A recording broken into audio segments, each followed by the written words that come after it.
nagtataka. Sa mga nagtataka, bakit takalgala ako, wala asawa ko. Kasi nga, all of the sudden, pumayag siya. Alam mo, totoo lang, maraming beses na ganyan. Kasi kaysa naman yung sabihin ko, pag sabihin ko, mag-ano na naman yan, magdi-deny na naman yan siya pag sasabihin ko na ano, hindi mo napatay yung tubig or hindi mo na ganyan-ganyan. Doon kami sa gilid. Buti naman. Ha? Ay, order ba? Aziz! Fish!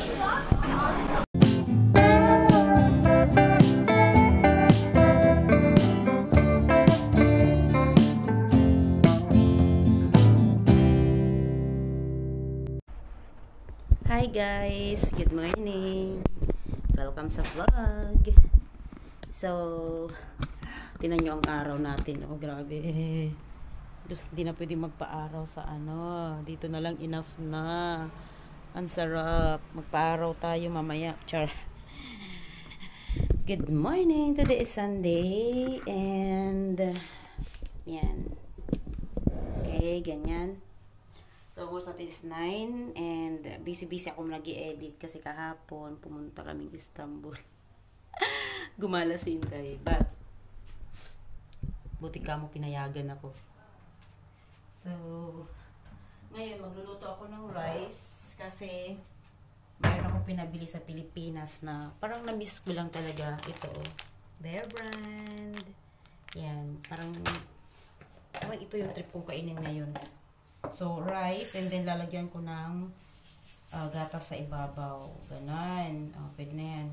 Diet tayo, girl, kasi ang taba na natin.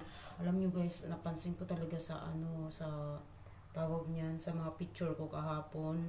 Grabe, ang taba ko na talaga pala dito sa part na to. Talaga ang lapad na talaga. Sandangkal. Mahigit. Sandangkal. Ala, Diyos ko. Kalapad na Diyod. Ayun. Ay. Titignan ko ito mga cheese, mga ano, na pinabili nila.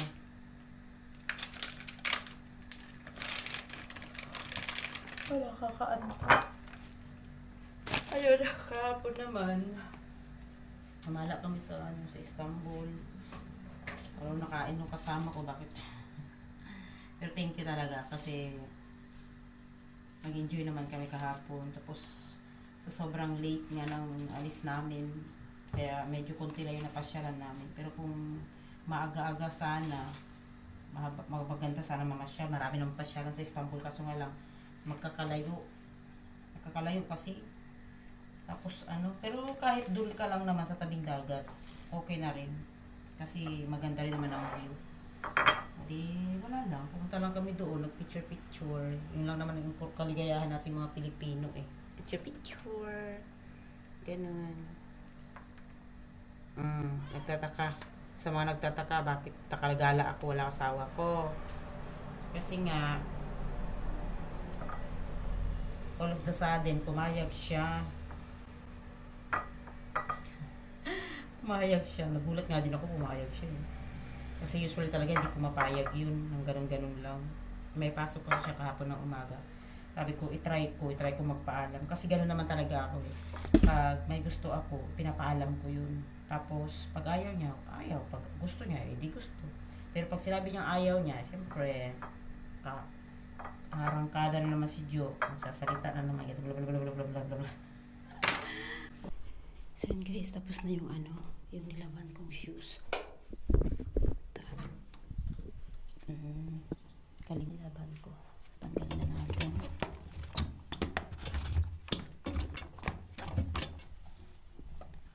Yan, nalabhan ko na rin.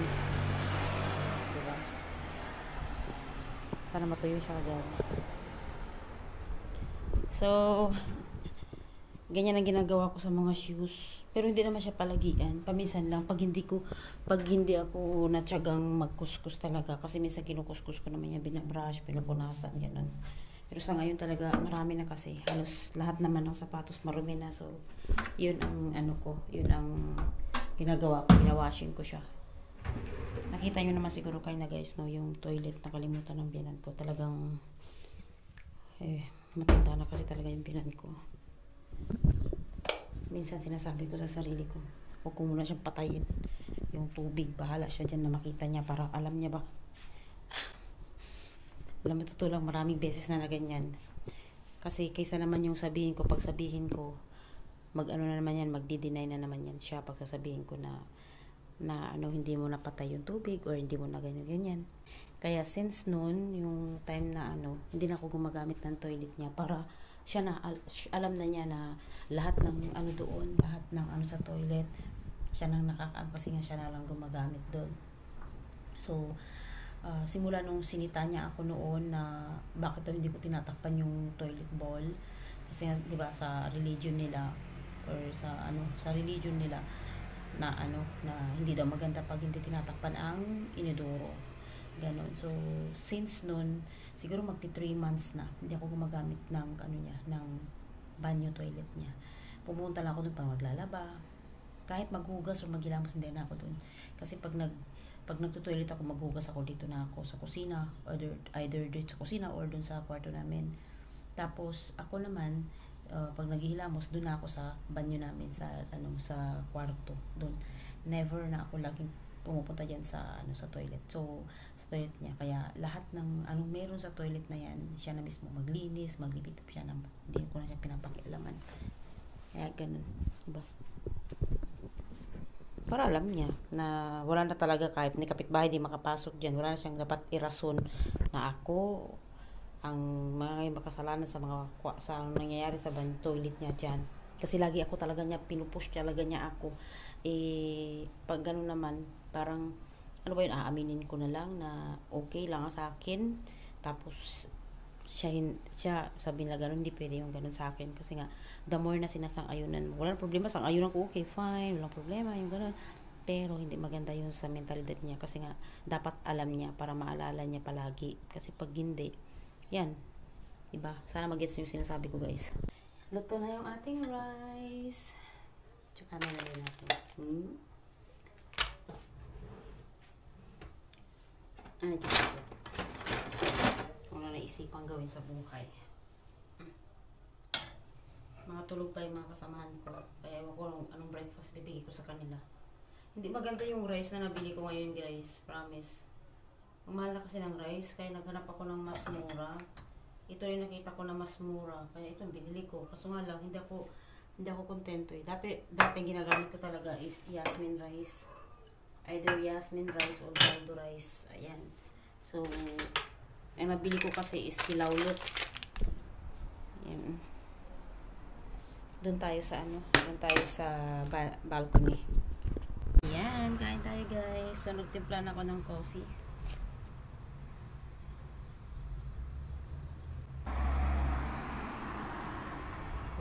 Ay, mama.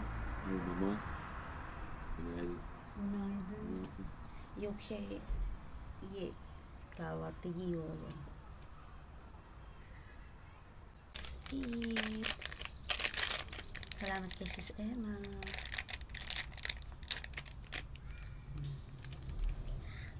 Ito talaga, paborito ko talaga to. Kumain. Ngayon, guys, naglabas ako ng fish para sa kanila. And habang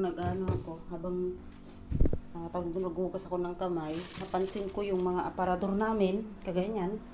Sobrang daming sting. Kung nakikita nyo, ang dumi. Tapos, ito yan. Sobrang dami. Kaya napupunas ako ngayon.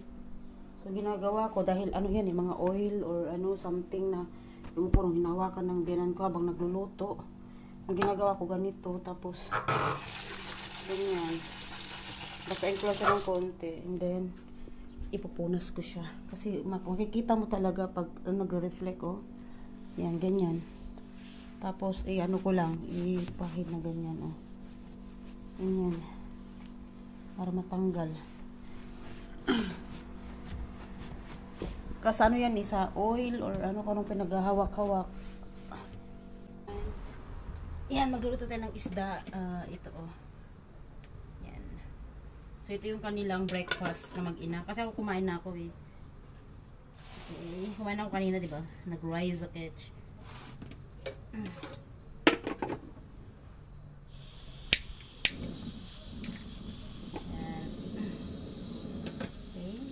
Lagyan natin dito sa part na yan. Actually, pag nagluluto ako, dito ako sa kanto na to. Diyan ako nagluluto talaga. Ay. Kaso nga lang, mayroon niya mga yan. Kaya hindi ko na inano, dito na lang. Mahangin pati eh. Yan, so mayroon ako papakita sa inyo guys. Ito binili to ng ano, binili ng asawa ko. Ewan ko ba na nakanyat yun ang binili niya. Ito yung kanyang binili. Ito rin na siyang gamitin, okay? Para, ito daw ay para sa tomato. Ewan ko ba. Yan. So, iganyan mo siya. Tapos, ilapag. Tingnan natin kung maganda ba siya. Kasi sabi niya kasi meron daw siyang pang ano ng kamatis eh. Tingnan natin. Kasi meron na naman siyang binili. Ewan ko sa kanya, meron siyang binili. Ito daw, oh. Ito daw, para daw to sa, ano, yung pang ano ng, tawag nito. Apple. Ito, pang balat daw ng apple to. Eh, ultimo nga to, hindi niya mabalatan eh, oh. Ganyan siguro yung ibig niyang sabihin, oh. Ganyan. Ayan, nababalatan na. Di ba pinahirapan mo yung sarili mo, oh. Ewan ko, hindi ko, ito ikis. Tapos ito naman ngayon ang kanyang binili. Binili niya to sa Temo guys, Temo. O di ba hawakan mo ng ganyan. Tapos, yan. Yan. Ito naman. Yan. Ano naman siya, kaso nga lang, para hindi ka masugat. Oh. Pero sobrang laki nung ano, malaki masyado siguro yun. Oh, hanggang ganyan. Oh. Yung mo dito ngayon. Ano talagang asawa ko kung anong pinagbibili. Eh kung hiniwa ko na lang sana dito. Yan. Hindi pinahirapan pang sarili. Is mayo garapon. So okay na yung kanilang breakfast. Ito yung fish. Yan lang hinanda ko para sa kanila. And then chai. Okay na? Nasaan na sila? Tinawag ko na sila, wala pa rin. Ay, Diyos ko.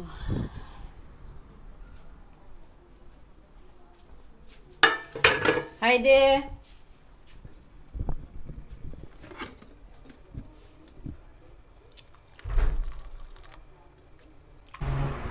Tara. At itong asawa ko talaga wala sa tamang ayos na naman. Kaya mo iniwan yung pinagkainan namin ng ano. Hindi mo lang yan nabanlawan. Binim!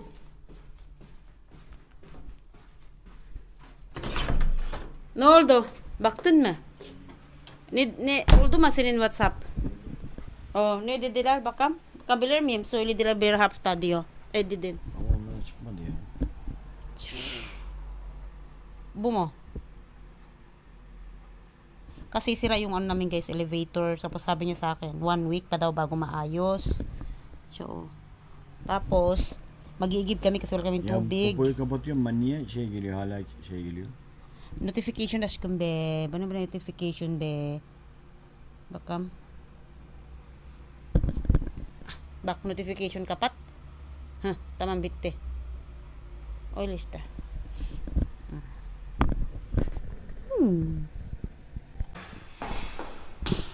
Okay. So, baba na ako, nandun na sila sa baba. Si Andy ko, tsaka si Ruhi. Sira kasi yung ascensor namin guys. So, lalabas daw kami. And, yan, okay na. Nandun na sila, nag-aantay na sila. Aray ko, hindi ko alam kung saan kami pupunta. Mainit. Mainit. Of, çok sıcak.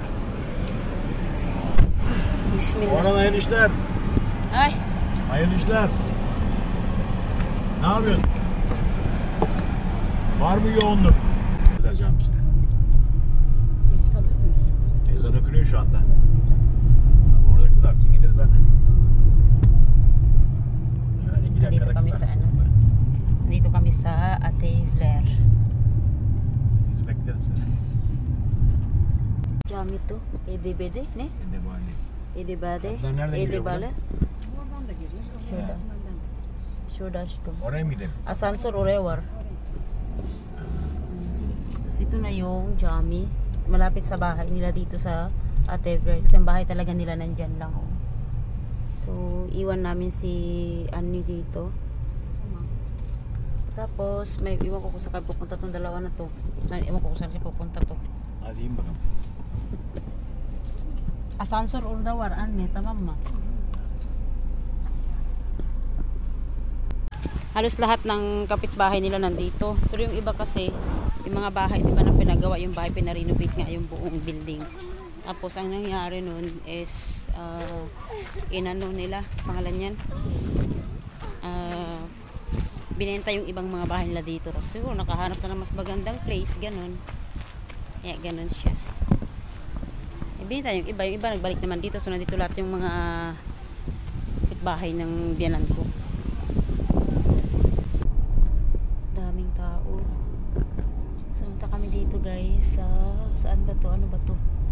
Ozan et Mangal. Dito kami magdi-dinner. Daming tao guys. So pang ano yata to, pangatlong beses na kami pumunta dito.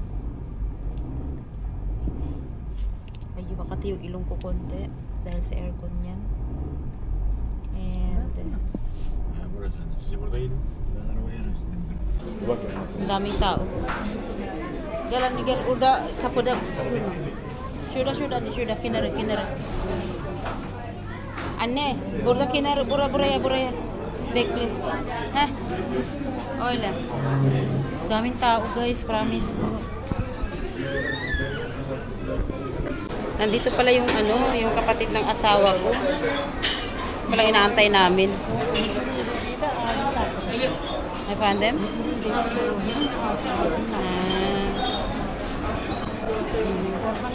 Ang daming tao dito guys. Sobrang dami talaga, promise. Makita nyo, lahat yan puno. Tapos ano yan siya dito, yung talagang magpapareserve ka. Hindi basta-basta punta ka na lang dito. And then, tingnan nyo guys, ang daming tao. Yan, hanggang doon sa looban. Grabe, tapos ang luwang-luwang pa. Doon na kami sa saan kaya kami park? Ha? Doon kami sa gilid. Buti naman. Ha? Ay, order ba?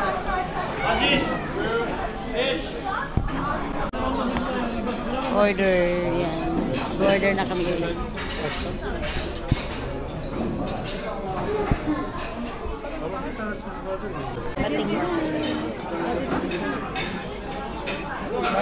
Derse var.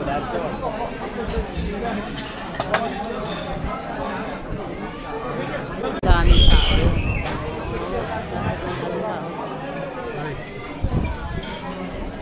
Ang ganda ng view.